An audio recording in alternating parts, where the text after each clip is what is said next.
I work with seven-figure business owners from all over the world, and they pay me to do one thing, and that's fix their marketing.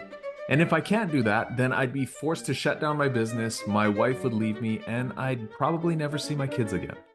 I'm just kidding about that one. Now, we all know the story of Goldilocks. A little girl wanders the forest alone, she finds a house, and she breaks in. She proceeds to cause utter chaos.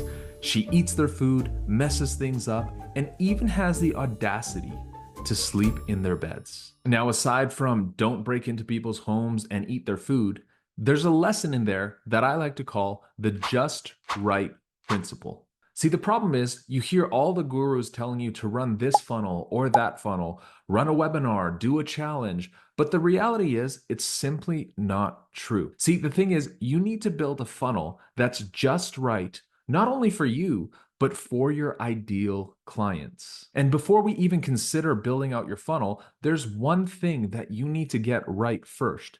And that's your offer. See, Alex Hormozi got it right when he wrote $100 million offers first, because that's where you need to start. Because without a clear offer, all the marketing in the world won't save your business. And you want to look at everything as an offer, from the content you put out, to the lead magnets you create, to your program or service that you sell. And in my experience, the highest converting offers have three things in common. They have a specific outcome in a specific time frame for a specific person. And if your offer is simple and clear for your ideal client, it removes a lot of the friction that it takes for them to make a decision.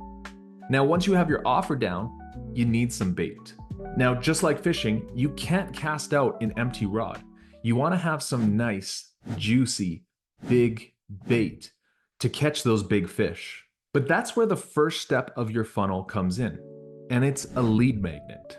And I know you've heard of lead magnets before, and you probably already have a few. But the question I have is, does it follow the framework that I just laid out? Does it give your ideal customers and clients a specific outcome in a specific time frame? Because if not, then you probably want to go back to the drawing board. Because the best lead magnets are easy to execute, give them a great outcome, and have a high perception of value. So take a look at what you already got and what you can give your audience that will give them an immediate result. Because that's what makes a good lead magnet. And the closer you can match the lead magnet to your audience, the better your conversion rate will be on your ads and landing pages. And once they're hooked, you still need to reel them in. You can't expect them to swim up to your boat and jump into your net. You need to give them a clear next step. And this is where most people fail. They think that getting a lead, the email, the phone number, their name is the goal. Well, the goal is more clients, and getting them to opt in for a lead magnet just simply won't do. See, your lead magnet is just the bait. The next step is where all the magic happens. Here's where you need to know how your market likes to consume information. Are they busy, or do they have a little bit more time to invest? Are they problem aware? Are they solution aware? Or do you need to help them understand the problems that they're going through, tell a little bit more stories, and dive into their pain points a little bit more? The more you can understand how your audience thinks, the better this funnel will perform for you. Now, at this step, instead of taking them to a thank you page and pointing them to your email, you want to give them a clear next step. And it could be a VSL, which is typically 5 to 15 minutes long and basically outlines your core offer. Or you can have them sign up for a webinar, which is just a longer version of your VSL. You can have a workshop, which is a webinar, but live, because maybe your audience wants more access to you. Or you can run a challenge, which is basically a workshop split up over 3 to 5 days where you can really build that trust and relationship with your audience. But the key here is to find out how your audience consumes information and how you perform best. Maybe you don't want to run a live challenge for 3 to 5 days. Maybe you just want to connect with them live on a workshop, and that's how you do your best work.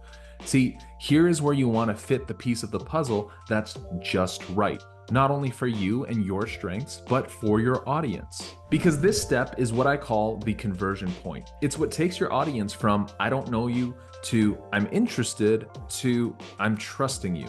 And it all leads back to your main offer. But what happens to everyone else who doesn't convert? Well, let me explain. Now, you may know who this guy is.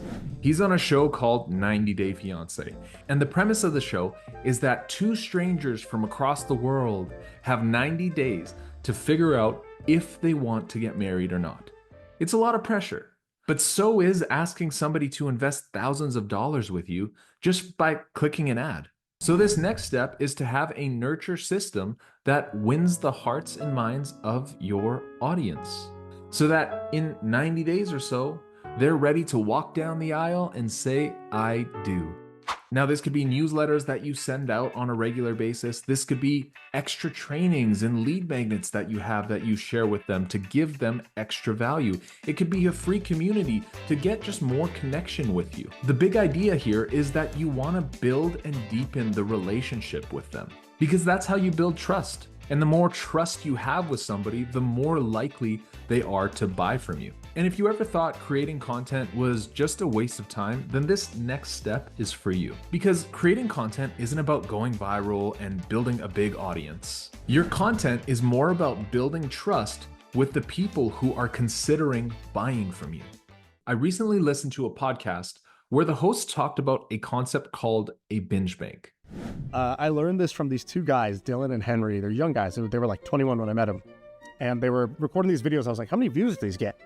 And they were like, oh, nobody watches these. And I'm like, but you guys are like really trying. Like, is it like someday somebody will watch these? He's like, yeah, specifically, we're creating a binge bank.